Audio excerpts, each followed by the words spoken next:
Okay, folks, it's your buddy Mike Messier. The movie Boy Kills World. It was the secret surprise movie tonight. Cinemark has joined the fun. This used to be something I would go see at Regal, then AMC, and now Cinemark's in on the action. Basically, they have these preview nights. $5 Monday night mystery movie. You don't know what you're seeing. Tonight, I went to the movie, and it was Boy Kills World, which is a movie title I've seen bounced around, and I didn't know what to expect, really. Should you go see this movie? Should you go not? I kind of have the feeling that if you want to go see it, you will go see it, and you'll probably like it. If you're not sure what the heck's going on with this thing, if you don't like violence, if you don't like blood, then stay away, because it's got a lot of both. Me, I think a younger version of me would have liked this, or had I been in a different mood, but I didn't really have a great time with this one. And here's the thing, folks. I think in this type of case, when you see a movie, you kind of have to be in a certain mood, and the risk with these mystery movies is you may not be in the mood for what they're serving up, and that's the fun, but that's also the risk. So I guess I really wasn't in the action mood tonight. I wasn't in the mood, but like I said, it's the mystery. And once you're in the theater, it's too late to change movies. Oddly enough, Spider-Man 2 from 20 years ago was playing, which I believe, didn't Sam Raimi, is that the guy's name? He had something to do with Spider-Man 2, and I think he had something to do with this one as a producer. That being said, let me get into some of the nuances. So this is what I would suggest, fine folks. If you see my review, if you don't want to get spoiled, go see the movie and then come back and watch the rest of the review, because at this point, I'm going to start freely giving away some secrets, giving away some stuff. So what do I like? I'll do a like versus dislike thing. What did I like about the movie? First of all, I like seeing Famke Janssen. I was trying to remember her name once I saw her on screen as the mom or the queen boss bitch or whatever. She was always like a big hot number. I think she was even a Bond lady at one point, a James Bond girl. She's a really gorgeous woman. One of these women that you kind of feel like, I've never seen her give a bad performance in a film. I just feel like we haven't seen enough of her in her career, but here she is in this and doing quite well.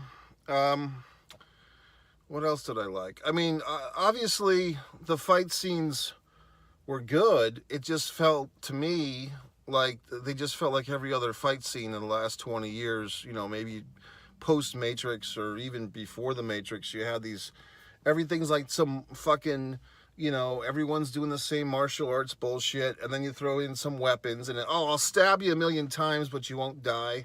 I mean, at some point during this film, and other films as well, it's like, how many times do you have to fucking give somebody a lethal stab in the belly, or whatever the fuck? And it seems in some of these fight scenes, especially the last big one, there's these moments when one character can easily just kill the other one, but they let the move go, because it does feel like pro wrestling moves. It feels like some STFs are getting thrown in there, like the trainer guy has some STFs.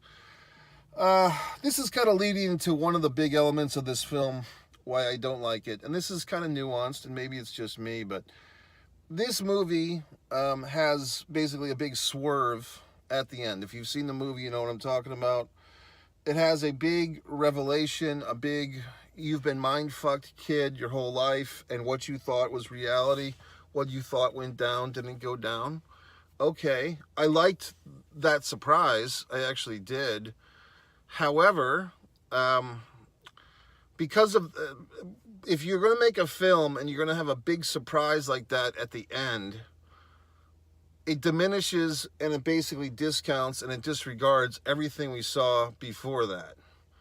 In this particular movie, I didn't have much emotional investment before that moment. I was more intrigued by the movie after that reveal. Like, I thought that was kind of cool, but I felt as an audience member being left out of that secret that the main character doesn't know about.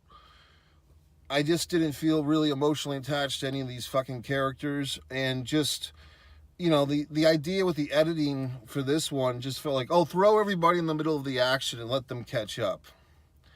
Okay, but what if I don't give a shit? And I think that because this was a mystery movie, that kind of lends itself to the I don't give a shit, because I didn't really pick this movie. This is just the circumstances. And when the movie started, it started really powerfully with the shooting of the family, or the shooting of whatever the fuck, and then you get the big reveal later, and it's like, okay, so everything we sat through for an hour and 45 minutes, or however the fuck long it was basically bullshit or a lie. And if you're going to pull that swerve off at the end, the audience really should be emotionally invested and tied into the lie. Like, we're really rooting for this fucking guy. But I really wasn't rooting for the fucking guy, because the whole point of him being a mute, because, we don't even know, at least unless I missed something, that he's got his tongue cut and he's been gouged in the ear by the master guy, because the master guy wants revenge for his dead family. All that stuff I dug, but just kind of information loading us at the end, I didn't give a shit by the time we got to the end. Like, by the time we got to the end, 15 minutes left of the movie, 20 minutes left, when all this fascinating information of this deception and this conflict where everybody's killing everybody and families and all, and who's the good guy, who's the bad guy, not to be fucking trite about it, but kind of like this Israel, Palestine, Gaza, all these things that I don't really fully comprehend or understand, but people that do fully comprehend and understand will give you 50 fucking different variations on a theme of who's at fault and who started it and who's worse and who's, you know what I mean? So for this, it's kind of like, okay, there's a conflict going on between these folks and these other folks, these two families, and people are getting killed, and people are using children as devices of war and weapons and so forth, and the evil master whose family was killed. But is he so evil, or is he just the revolutionary? And now he's going to train this, aristocratic kid to go out and headhunt his own mother. So there's really, you don't like anybody. I mean, at least for me, it's like, okay, there's no, everything's gray. There's no black and white. All right, fine. I don't give a shit about any of you. You know what I mean? That's how I end up feeling when we have to blur all the goddamn lines. There's no good guys, there are no bad guys, they're all just bad guys, and everybody's killing each other, and all the fucking arms are getting smashed. Compare this to a little, simpler tale, perhaps, but I think a better executed movie, Commando, from fucking 1988, 1987, 86 maybe. Arnold Schwarzenegger has to go rescue his kidnapped daughter on some fucking obscure island from some assholes. You know what I mean? Simple premise. You've got Alyssa Milano as the daughter. She's the innocent. You got Arnold Schwarzenegger as the guy. And he's killing everyone. But we're cheering for him to kill people because it's a clear case of this is the good guy and these are the assholes. In this movie, it tries to outsmart itself. It tries to be cute.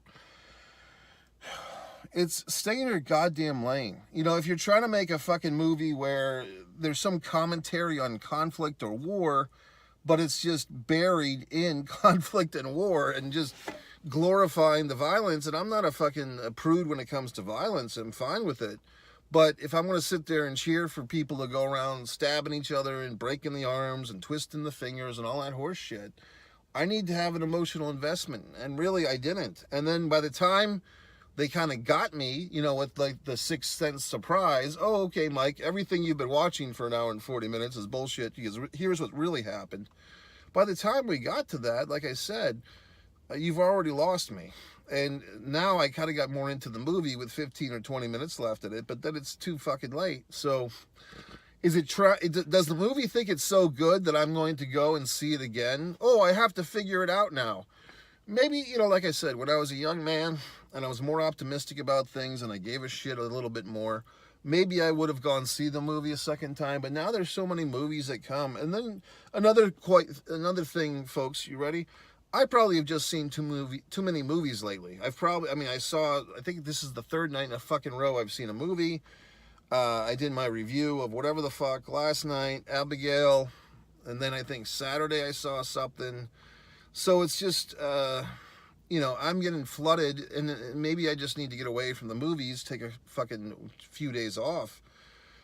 This Hereditary thing is coming out, but to me, I just felt like this movie had too much of the same shit I've seen in other movies, too many of the goddamn martial arts things. Here's a little trick for you fine folks. I don't normally tell people these things, but you know that little cupboard in your fucking car in between the car seats?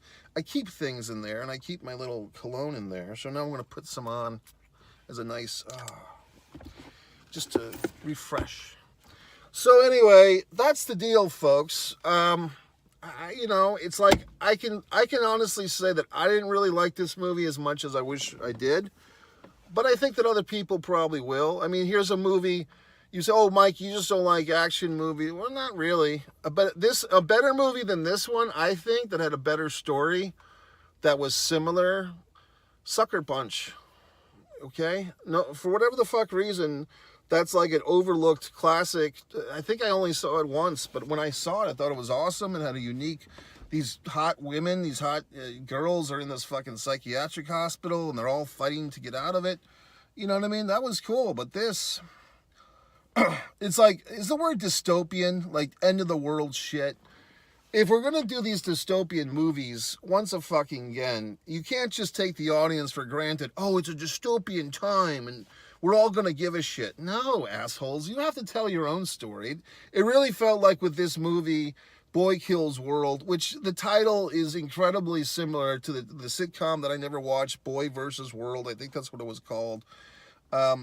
But if you're going to just throw people into dystopian, how did we fucking get there? Was that explained in this movie? I don't remember it. Maybe it was. I mean, it's possible I fucking nodded off. I don't fucking know. But I didn't feel like there was any exploration or it was just all action. You know what I mean?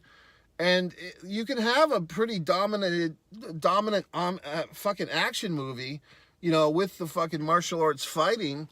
But if there's no story or little storytelling to back it up to make people care, then it's just watching shit happen. And basically it felt like a fucking video game. It felt like a 2-hour fucking video game. And I think if they took out 1 or 2 fight scenes in this goddamn thing, or maybe made some of the fight scenes just shorter in length, then they would have had time for some fucking, guess what, character goddamn development, folks. And not just the fucking 12-year-old kid getting trained by fucking... Mr. Miyagi on Prozac, but like something relevant, something of interest. Okay, here's the other goddamn thing. The little sister ghost thing, that was like this movie's attempt at humanity. Oh, once again, dead sister. Let's just throw a dead sister in the mix, and that'll get everyone excited. Well, the dead sister, I thought the kid actor did a good job of being cute and wholesome and dead, but for whatever the fuck reason, our guy here, you know, the main guy, he's like shunning the ghost of his dead sister. So he's going through all this goddamn horse shit to get revenge for his dead sister. But he shuns the image of her. Like he doesn't realize that she's a ghost, right? Like he does realize that she's a ghost, yet he tries to save her because he's afraid she's going to get hurt. So does he know that she's a ghost or not? It was just all over the fucking place. And then at the final thing, when the brother of the bad witch, there's like 2 witches here. There's like the TV producer witch and then the ultra boss witch, I guess. So there's 2 main women that are sisters, and then their brother kind of turns babyface and he gives up the keys. And then our main guy there, you know, the little ghost girl comes and holds back his hand so he won't kill the brother. And then he's like, I don't need you anymore, or whatever the fuck. You know, that was the other big ass thing. This voiceover sucked. I just didn't like it. That's why I give myself this cool voice. The fucking video game voice. Okay, now, and once again, at the end of the movie, now I realize, okay, he has to have the video game voice because he cannot speak audibly because the master guy cut his fucking tongue out. So he's got to talk, but he talks in the video game voice, which reminds him of his little sister when they played the fucking video games together. Okay, well, all that wonderful information that I have at the end of the movie, if I had gotten that within the first 15 or 20 minutes of the movie, maybe I would have given a shit a bit more. That's the problem. That's the risk you fucking take, assholes, when you fucking edit the movie or you write the script in a way that all the relevant information is backloaded towards the end. You're going to lose some people, and you lost me, because the martial arts and the fucking stabbing in the stomachs and all this horse shit, I didn't keep my emotional interest until we got to that point. Like, you were losing me, because it just felt like the same shit. Okay. Training, fighting, breaking arms, stabbing. The good guy never fucking dies, but everybody else does. Okay. And, you know, it's just, I don't know. It's just whatever the fuck. So when the little girl ghost, like, tries to hold his hand and he says, I don't need you anymore, or whatever the fuck. And then he kills the brother guy. And then he, you know, so then, like, okay, he overcomes the ghost of his dead sister. And for some reason, I mean, I kind of knew that the girl with the good stomach was like his sister grown up. Like, okay, the abs chick, her abs are popping out so much, she must be a relevant character. And it turns out, oh my God, that's his sister. Saw that fucking coming. So then it's like, now we've got, he just gave up the ghost of his sister like a minute earlier. And now we have the sister revealed again with the fucking helmet on. Okay. I don't know. I mean, I think it would have, in some regard, worked better if it was a love interest, like a romantic love interest. I don't. And then the sister character was kind of cool. She fucking stabs her mother in the head. So all these things of like, well, who's your priority to? Your fucking crazy warmonger mother, or your brother who's been training and trying to kill everyone, or whatever the fuck. So the sister has a nice little arc. I think this movie could have been the victim of keeping too many secrets. Like, if we had seen some scenes, you know, with actual dialogue and character development, and not all these goddamn secrets till the end. If we had seen the sister character and the evil bitch mom, Famke Janssen, having some conflict, maybe arguing, like, let her talk a little bit, let the sister character talk, we might have cared more when all these conflicts happened. But the whole point of this, the way they made this movie, was, let's keep the audience in the dark, and we'll reveal all this emotional stuff at the end, and then it'll be so awesome. Well, it wasn't so goddamn awesome, because you lost me by the time we got there, assholes. So that's my take on it. Now, other fuckers might disagree. I was wondering, you know, and once again, and I haven't even said this until now, it felt like a video game. It felt like, okay, was this movie based on a video game? Was it based on a comic book that was based on a video game? You know what I mean? Because it felt like if you had, here's the inside baseball, Messier, I don't play fucking video games anymore. I haven't in a long time. Am I opposed to video game playing? No. But it's just something that I was so into from my childhood that at some point I just realized this is going to monopolize my goddamn life, sitting here and playing these games. So I stopped playing them.